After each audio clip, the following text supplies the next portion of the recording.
Dari partisipasi dalam hidup politik, ya itu kan sebenarnya sudah lama dan banyak persoalan ups and downs, hal-hal yang buruk, hal-hal yang paling baik, yang paling buruk itu sudah terjadi dalam kaitannya gereja dan kehidupan politik, artinya public life, bagaimana gereja hadir. Saya kutip dari Roma 14:19. Marilah kita mengejar apa yang mendatangkan damai sejahtera dan yang berguna untuk saling membangun.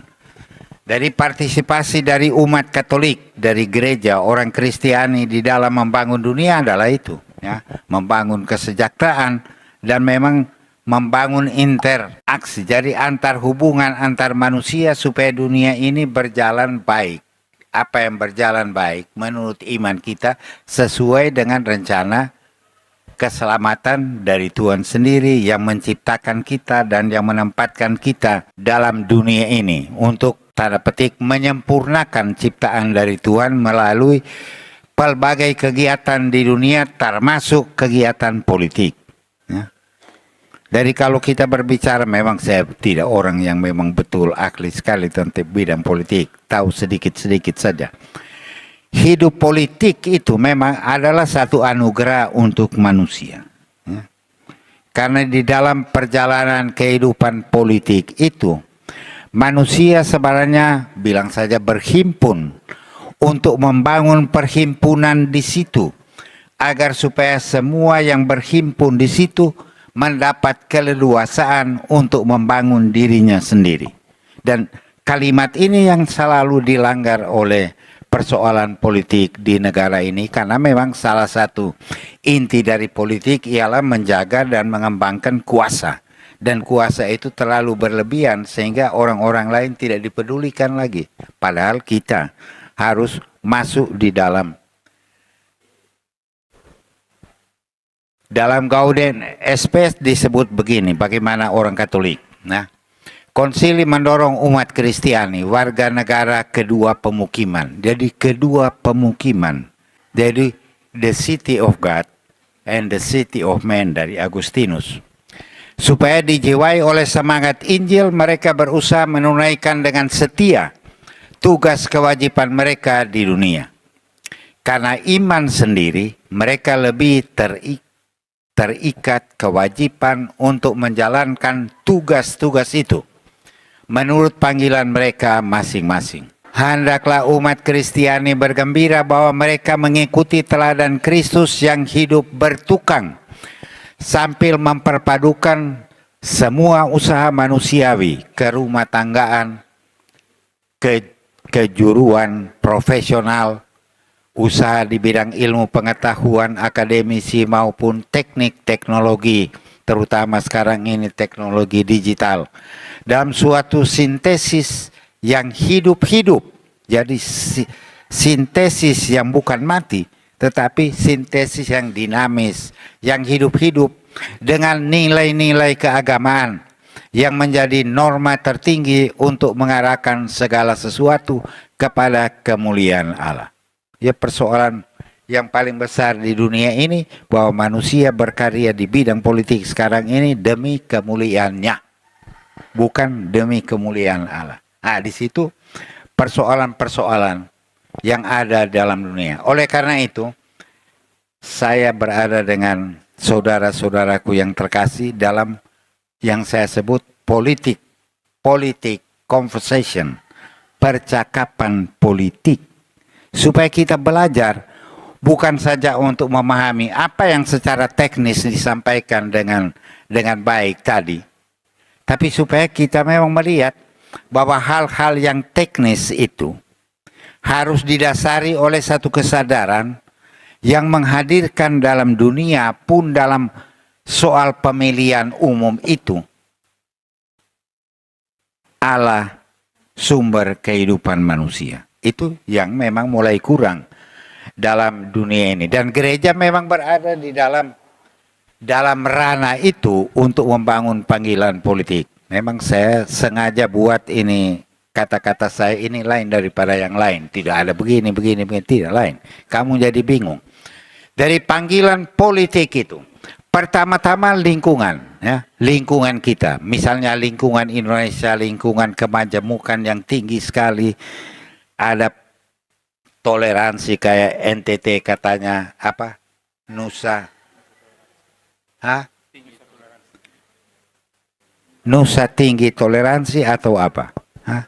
Nusa, Nisa toleransi terindah segala macam nama yang diberikan di situ dengan lain yang memberikan kepada kita satu sentakan supaya kesadaran kita itu memang benar-benar terjadi, terutama dalam kehidupan publik. Jadi lingkungan publik kita di mana alur-alur politik bermain, ya. Jadi lingkungan publik kita harus menjadi satu lingkungan di mana kita paham sehingga kita bisa memberikan partisipasi dengan benar. Jangan one vote, $1. One vote, Rp1. Ah, itu. Jadi memang kita tapi dari satu kesadaran bagaimana kepercayaan kita kepada Yesus Kristus yang memberikan kepada kita satu nuansa di dalam pembangunan sosial agar setiap orang yang ada di situ dia memang menemukan harga dirinya bermartabat secara manusia. Jadi memang itu pikiran dasar dari gereja. Mengapa kita harus ikut serta dalam persoalan-persoalan publik termasuk bidang politik. Kita kalau kita lihat baca dalam Injil dari awal Kristus ada apakah dia bikin revolusi? Tidak. Dia mengajar hanya satu yang dia ajar tentang kerajaan Allah. Itu yang dia ajar di mana-mana dia berjalan, ya.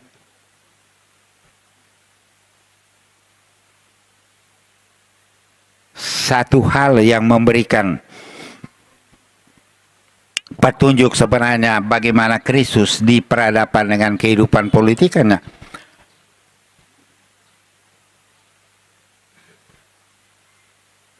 Dalam Matius tuh. Tuhan, apa kami boleh bayar pajak atau tidak? Hah? Karena mereka mau pikir, memang mau jebak ini Yesus dengan lain sebagainya. Supaya dia memperlihatkan diri tentang pandangannya, tentang kehidupan publik. Tapi ya Yesus juga pasti dia lebih hebat dari mereka. Nah, coba tunjuk itu koin yang biasa kamu pakai itu. Ini gambar siapa? Kaisar. Kasih kepada Kaisar karena dia punya gambar. Yang Tuhan Allah yang tidak ada gambar kasih ke Tuhan Allah. No? Jadi satu-satu sikap yang memberikan kepada lingkungan hidupnya suatu penegasan bagaimana kehadiran dari Yesus Kristus untuk menghantar manusia kepada Bapaknya. Jadi menghantar kepada Bapa. Dia tidak mengesampingkan soal publik, tapi dia menempatkan soal publik pada hal yang benar. Ya, Kristus. Dan tentu dia sampai sekarang ini mendorong kita sekalian umat Katolik, kalau berbicara partisipasi umat Katolik di bidang pembangunan publik, terutama melalui politik. Ya kita harus belajar dari Kristus, karena itu yang kita harus terapkan. Belajar dari Kristus bagaimana kita menerapkan itu di dalam kehidupan publik, di mana setiap orang digerakkan untuk membangun dirinya menjadi, bilang saja, anak-anak Allah yang benar di dunia ini. Itu partisipasi dari orang Katolik di bidang politik, public life, sebagaimana yang ditunjukkan oleh Yesus Kristus sendiri. Nah, kita kan masih ingat itu cerita tentang transfigurasi, ya toh? Jadi satu kali Tuhan Yesus panggil Petrus, siapa lagi? Siapa lagi? Petrus, Yakobus dan Yohanes. Mari kita pergi retret di atas gunung. Tidak, susar PRR tidak berretret di atas gunung, mereka di bawah gunung dengan lain sebagainya. Jadi mereka pergi retret di sana mengalami hal-hal yang istimewa dan lain sebagainya. Akhirnya mereka kembali kepada yang biasa. Boleh katakan mendapat suntikan dan turun. Kamu stop ya. Tidak boleh omong di mana-mana sebelum pergi. Dan apa yang mereka dapatkan di bawah? Perkelahian, cemburu, iri hati, saling mendongkel dengan lain di antara murid Tuhan Yesus sendiri. Ya. Kalau begitu tidak berhasil ini transfigurasi, itu retret yang Tuhan Yesus berikan kepada mereka. Tidak. Tapi memang dunia sana memang lain. Kita justru mendapat inspirasi supaya membawa kepada dunia ini hal-hal yang baru.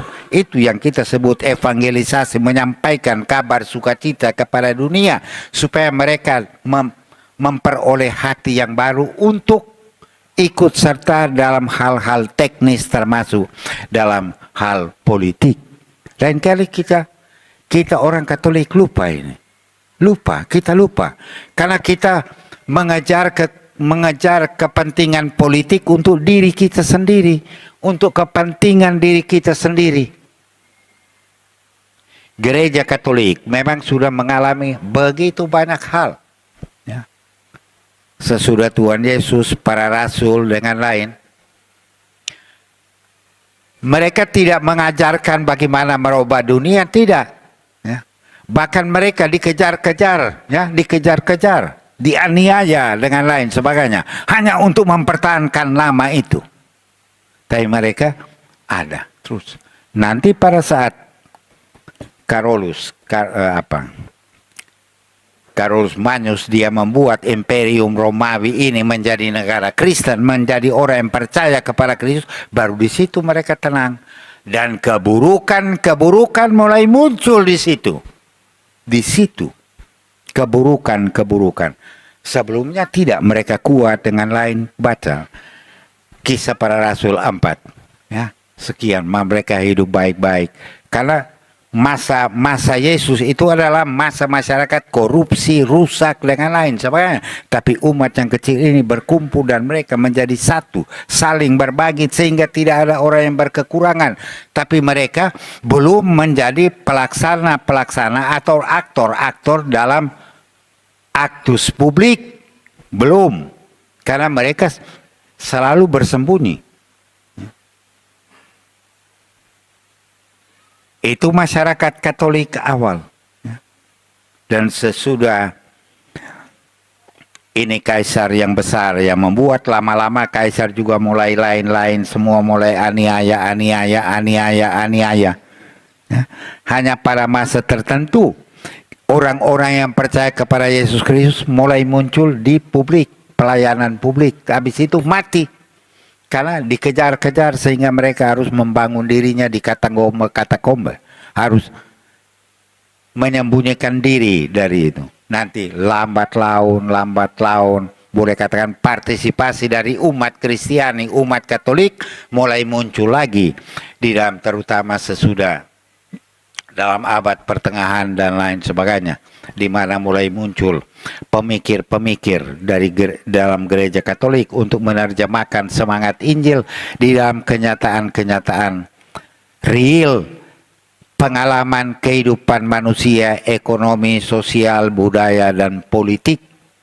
Di situ mulai muncul orang-orang, dan terutama selalu kita ingat kalau bicara tentang kehidupan politik kenegaraan, ya Thomas More yang memang begitu mempunyai satu pembangunan nurani Kristiani yang begitu ketat sehingga apapun yang disodorkan kepada dia lawan, asal saya tetap menjadi Kristus punya orang. Tidak itu dia sehingga dia menjadi pelindung dari negarawan, pelindung para politik yang ada di dunia ini. Ya.